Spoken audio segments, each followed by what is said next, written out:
Oi, gente, sou eu aqui de novo. Hoje a gente vai falar sobre a correção dos exercícios.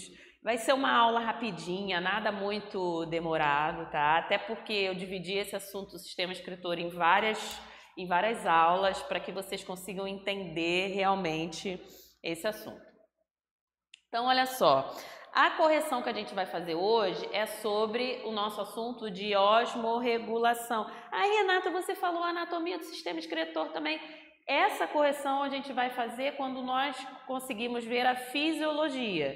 Aí a gente vai fazer a correção junto, porque vocês vão ver que os assuntos estão muito relacionados. Osmorregulação, a gente está falando de transporte também entre a célula, então é um assunto que dá pra gente comentar sozinho, só ele.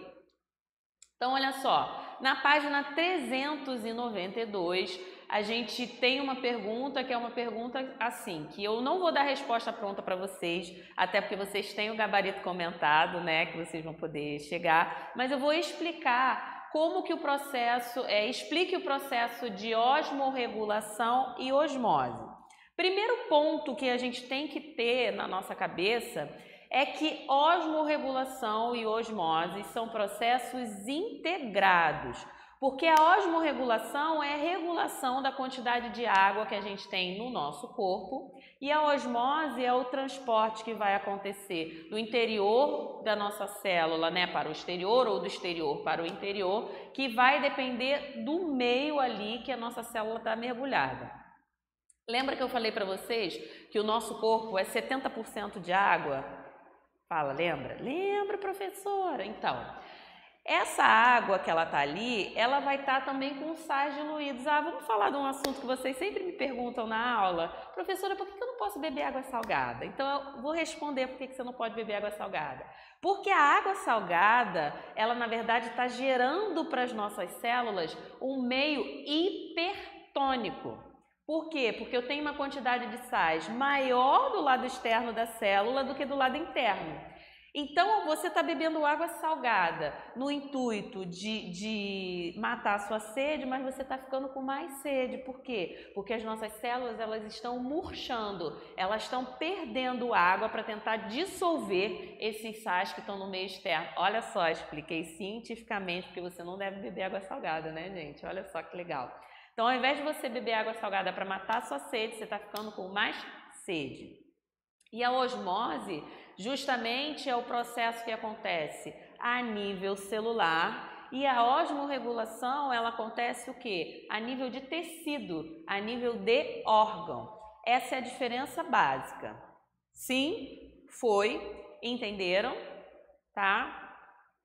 Entendeu? Lê aí o que o Koch escreveu, que está tudo relacionado com o que eu falei. Próxima pergunta. Diferencie soluções isotônica, hipertônica e hipotônica. Então, olha só. Antes de eu ser professora de ciências e biologia, eu tinha muita dúvida nesse assunto. Até que um dia eu falei assim, eu não vou mais ter dúvida nessa porcaria, eu vou sentar e vou entender o que é isso. Quando falava assim de isotônica, hipertônica e hipotônica, na minha cabeça eu estava pensando na célula, mas na verdade é o meio na qual a minha célula está dissolvida. Então, uma solução isotônica, eu estou falando da solução na qual a minha célula está ali dissolvida. Uma solução isotônica é aquela que tem a mesma quantidade de soluto no interior da minha célula e no meio no qual ela está ali incluída. Portanto, a minha célula não vai sofrer modificação, ela não vai ganhar água nem perder água, ela vai continuar do jeito como ela está.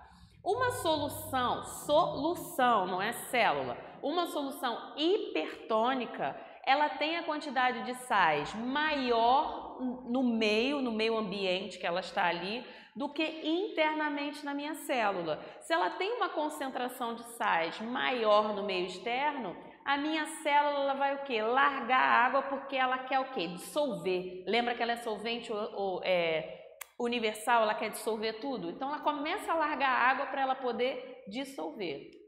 E uma solução hipotônica é aquela que a nossa solução tem menos sal, né, tem menos sais do que no interior da nossa célula. Então, para que a água consiga o quê? Dissolver esses sais que estão em maior quantidade na minha célula, essa água começa a passar pela membrana e a minha célula ela fica inchada. Esse processo, a célula ela pode ficar tão inchada e pode acontecer o que a gente chama de lise da célula. Essa célula pode romper e ela pode morrer de tanta água que ela está recebendo. Então, são processos espontâneos que acontecem seguindo um gradiente de concentração, porque quando a gente está falando de transporte entre a membrana, eu posso ter transporte que não acontece de forma espontânea. Nesse caso, acontece de forma espontânea porque a minha célula ela quer equilibrar alguma coisa. Então, ela ganha água ou perde água para tentar manter a mesma quantidade que a gente tem no interior da nossa célula para o exterior da nossa célula. Olha só como a biologia é linda, né, gente? Eu adoro isso. Eu acho assim que vocês, mesmo que não gostem desse assunto, eu sei que vocês adoram humana, né? Adoram a Paula Castellano, né? A Paula Estrela, vocês são das humanas, mas a biologia é muito bonita e ela permite com que você entenda o que acontece no seu corpo. E nessa de entender o que acontece no seu corpo, de repente eu consigo puxar alguém para o meu lado, né? Alguém que goste de biologia propriamente dito, né? Olha só. Número 4. Há espécies que apresentam a tonicidade de suas células equivalente à da água salgada. Não sofrendo osmose, absorvem e perdem água do meio em quantidades iguais. Isso daí a gente está falando da aula do Ronaldo, que ele falou de anatomia comparada. Ele falou das excretas dos animais. Exemplos de espécies marinhos osmoconformes são tubarões e peixes cartilaginosos que conseguem manter a tonicidade do seu sangue próximo à da água do mar. No entanto, os peixes ósseos utilizam diferentes mecanismos de osmorregulação. Esquematize os tipos de peixe e como acontece a sua osmorregulação. Então, vamos lá. A gente tem peixes que vão fazer o quê? Que vão eliminar sal e outros que não vão eliminar sal. Então, quando a gente analisa um peixe de água doce, a água doce ela também tem sais dissolvidos. Esses sais que ela está ingerindo, né, a água está entrando pela boca do nosso animal e também está entrando pelas brânquias. Como essa água tem uma concentração de sais ali próximo da concentração de sal que o animal tem no corpo dele, gente, pensa que não é sal de cozinha, não é só sal de cozinha.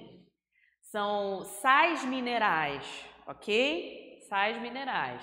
Quando a gente está falando de um peixe de água salgada, imagina só, o peixe está mergulhado num ambiente hipertônico. Esse peixe, a tendência dele era murchar o tempo todo.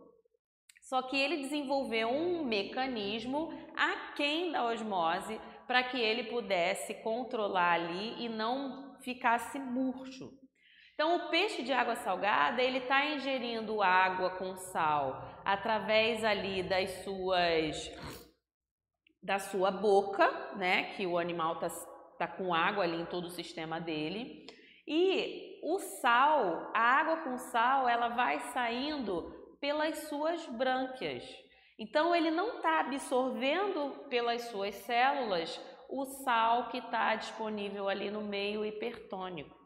Então, a diferença básica que a gente tem ali entre os seres de água doce e água salgada é pertinente ali a questão da osmorregulação, é que os peixes de água salgada, se fizessem osmose, eles morreriam, eles ficariam murchos. Eu posso dizer para vocês que eles ficariam desidratados. Olha só, o cara está na água e está desidratado, é mais ou menos isso. Então, ele inventou. A evolução criou um mecanismo para que esses animais pudessem sobreviver ali naquele ambiente sem ter grandes problemas. Então eles não estão fazendo osmose, eles não estão absorvendo ali o sal, estão liberando ali pelas suas brânquias a quantidade de sais, minerais e a água. Bom, gente, o que a gente vai ter ainda aí pela frente para a próxima semana é o nosso estudo da fisiologia do sistema excretor. Eu espero que vocês tentem dar uma lida antes no módulo do seu livro, para que vocês não fiquem tão perdidos, que a gente vai falar de glomérulos, né? A gente vai falar de um monte de termos aí que vocês não viram. Em 15 minutos de aula, assim, eu não sei se vocês vão conseguir, sem ter nenhum estudo de base, acompanhar. Então, tenta dar uma lida no seu livro sobre esse assunto, fisiologia do sistema excretor. Semana que vem a gente tem mais um vídeo aí para falar. Beijinho, até a próxima.